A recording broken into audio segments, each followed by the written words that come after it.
মানুষ যখন সাধারণ মৃত্যুবরণ করে 70টা তাজা উটের গায়ের চামড়া জবাই না করিয়া উল্টো দিকে টান দেয়া লবণ আর মরিচ লাগা দিলে যতটুক যন্ত্রণা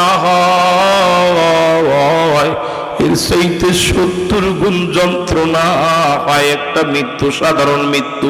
এখন আমরা মরণকালে পায়খানা করে দিই, আমরা মরণকালে প্রস্রাব করে দিই, মরণকালে জিহ্বাটা বাইরে হয়ে গেছে, মরণকালে চোখ দুটি বড় বড় হয়ে গেছে। তাদের মৃত্যুটা কত কঠিন হয়েছে রে বাবা। এই মৃত্যুর পেয়ালা পান কর্তব্যের মধ্যে কোনো সন্দেহ নাই। জোরে জোরে চিল্লায় বলা যাবে না, ঠিক কিনা? আর একটু জোরে জোরে চিল্লায় বলো আল্লাহু আকবার। মৃত্যু নাই কার কার একটু হাত দুখানে তুলে দেখা। কুরআনুল কারীমের মধ্যে যতগুলো সূরা আছে সব আপনি অস্বীকার করতে পারেন, একটা ছোট্ট বাদল অস্বীকার করতে পারবেন না। কুল্লু নাফসিন যায়কাতুল মাউত। মেরকাত সরে